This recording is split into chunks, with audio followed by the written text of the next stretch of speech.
Det her er sættet til, hvordan man... Ja, det her er sættet til, hvordan man laver en burgerspand. Og man kan simpelthen se den her. Og denne her, den er sat fast ordentligt med nitter. Det kommer vores jo ikke til at være. Her er alle lamellerne, som skal være rundt om spanden. Har bunden. Her er rejseklemmen. Og her er tøndebåndene, som man selvfølgelig bruger til at sætte tønden fast. Det her, det er lidt hjælpemiddel, fordi jeg er jo ikke en bøger, så jeg skal have lidt hjælp. Det her bånd, det er bånd nummer 2, og det hedder et rejsebånd. Så det er det, der hjælper mig med at kunne samle den her tønde. Der står op, så jeg ved, at den skal være den her vej. Så har jeg min lille rejseklemme, som jeg sætter her, som er der, hvor jeg starter.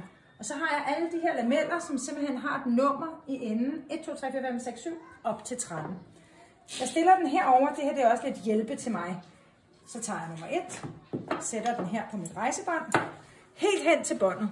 Og så tager jeg simpelthen tommelfingeren og holder den fast der. Så tager jeg nummer 2 og sætter bagefter. Og på den måde så fortsætter jeg simpelthen rundt. Nummer 3, nummer 4. Og det som er vigtigt, det er, at man med venstre hånd holder fast i tyndebåndet. Og med højre hånd er man så der, hvor man sætter den nye. Og når den sidder stramt op, så sætter man den fast til tyndebåndet. Man kan rykke den ligesom lidt derhen af. Og så kan de spænde ud mod ringen, man har nede i bordet. Så kan jeg rykke dem lidt.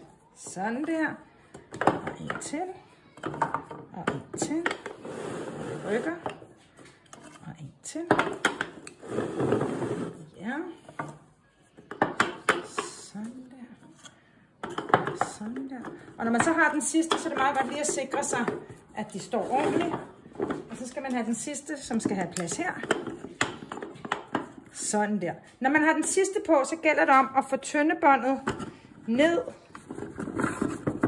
så at spanden står fast. Først med rejseklemmen, så tager man rejseklemmen op, og så gælder det igen om at få tyndebåndet til at stå ordentligt. Så tager vi det store bånd, og på den, der står der også op, så vi sætter det den rigtige vej. For at sikre os, at det sidder ordentligt fast, så har vi en sådan, som jeg ikke kan huske, hvad hedder, så det skal jeg nok undersøge. Og selvfølgelig en hammer. Og i den her gang har jeg gjort det rigtigt, så man sætter samlingerne over hinanden. Så banker man lige lidt fast her, så vi er sikre på, at tyndebåndet holder tynden fast. Herover også. Når vi sådan føler, at den sidder ordentligt fast, så vender vi på den.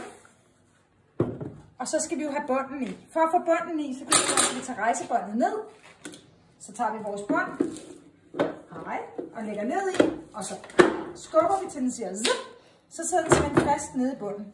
Så skal vi selvfølgelig have vores bånd på igen. Så vi putter båndet op, strammer det bare en lille smule, vender på spanden. Og så giver vi den igen nogle ekstra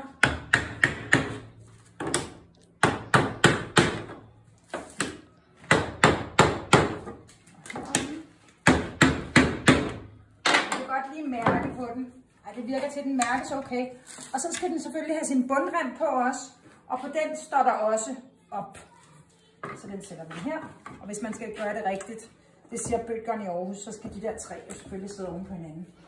Og den sætter vi også fast.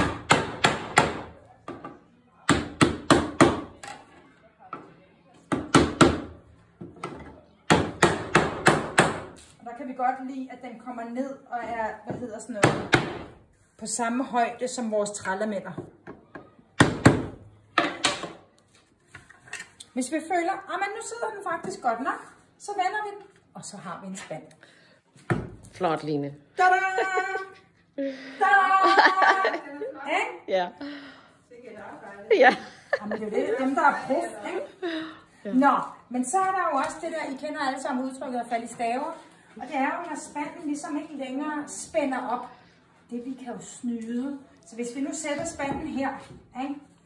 Og så tager vi først den nederste rem af. Afhængig af, hvor godt jeg har sat den fast, så kan I tage den af med hænderne. Og så tager vi den anden af.